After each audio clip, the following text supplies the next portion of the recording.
What's up, everyone? All right, so today I have a special video for you guys on the Profit Trifecta. The Profit Trifecta is the three core components that every profitable trader possesses, even if they don't realize it.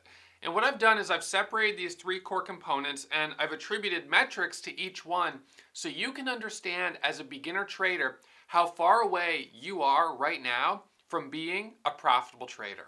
All right, so let's get into it and start breaking down the Profit Trifecta.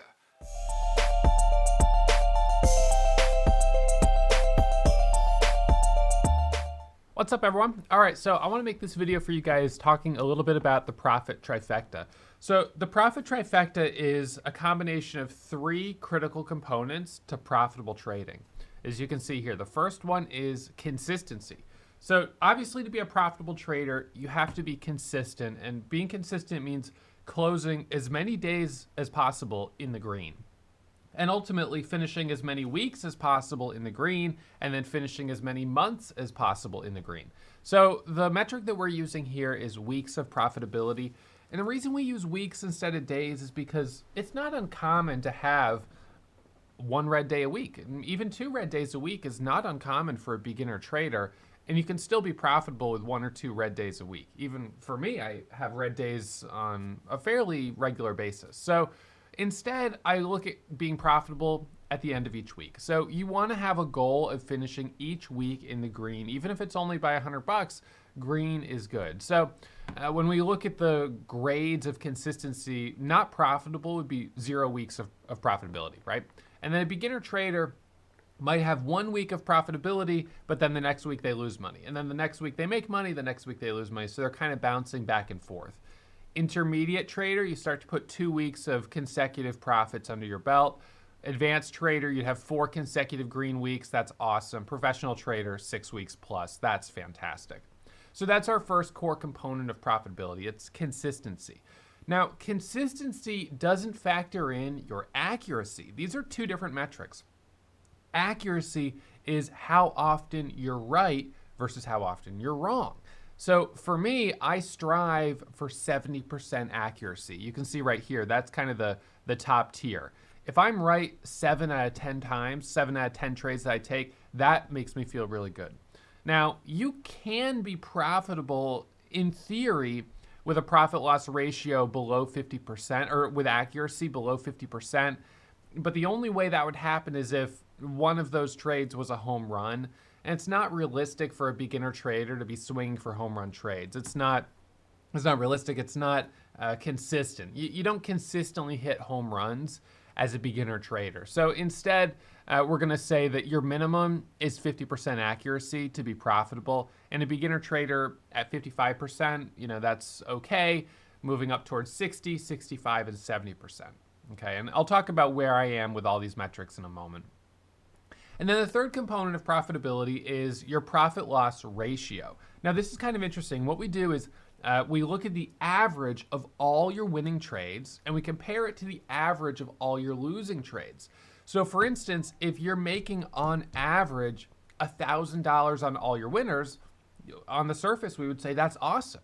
But then we want to see the average of all your losers. And if we see that all your losers are averaging a $2,000 loss, that's not good. You're losing more on average than you're making. That's really not very sustainable. So what I want to see is that your winners and your losers are, at least for a beginner trader, the same. You make 1,000, you lose 1,000.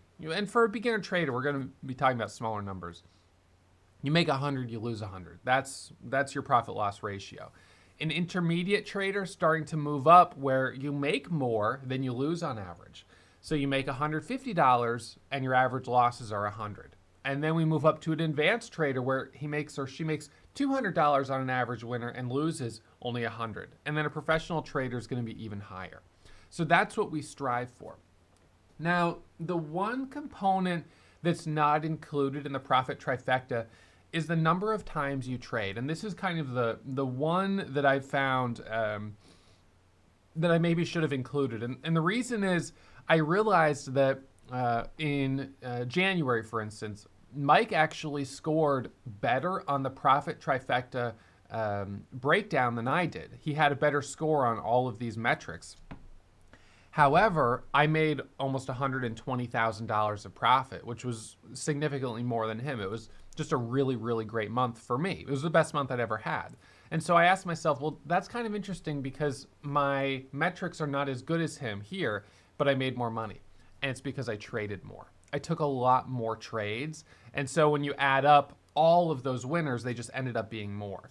So, just keep in mind that that's one metric that's not on here. However, every single profitable trader, whether they're making $1,000 a month or $100,000 a month, they will fall into the category here of being at a minimum an intermediate trader and most likely moving into an advanced or professional trader. So as you can see here, one of the things that I put all of our students on is having you do these scorecards each week. So you can start to get a sense of visualizing where you stand on the profit trifecta. So what is your struggle right now? Are you struggling with consistency? Are you struggling with accuracy? Are you struggling with your profit loss ratio? Now I can tell you right now that the area that I'm struggling with is actually my profit loss ratio.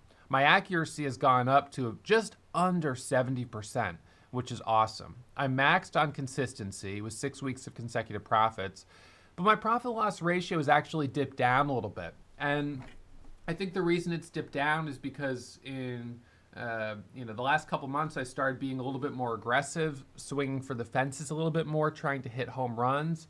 And although I did hit some home runs, I also had some really big losses that brought down my average loss, or it increased my average loss and therefore brought down my profit loss ratio. So again, this goes to show that to be a profitable trader, you don't need to be maxed on all of these. I'm certainly not, and I'm very successful as a trader, but it does help me visualize what area I need to focus on. And for me, it's my profit loss ratio. All right, so I really encourage you guys, especially students who are in the class, you'll see the Profit Trifecta worksheet, to fill these out each week as you're trading in the simulator. What's your consistency? What's your accuracy? And what's your profit loss ratio? And then at the end of each week, make a game plan of what you're gonna do the following week to try to improve those metrics. All right, everyone, so I hope this has been helpful. If you have any questions, don't hesitate to reach out. If you're still watching, you must have really enjoyed that video. So why not subscribe and get email alerts anytime I upload new content? Remember, when you subscribe, you become a member of the Warrior Trading family.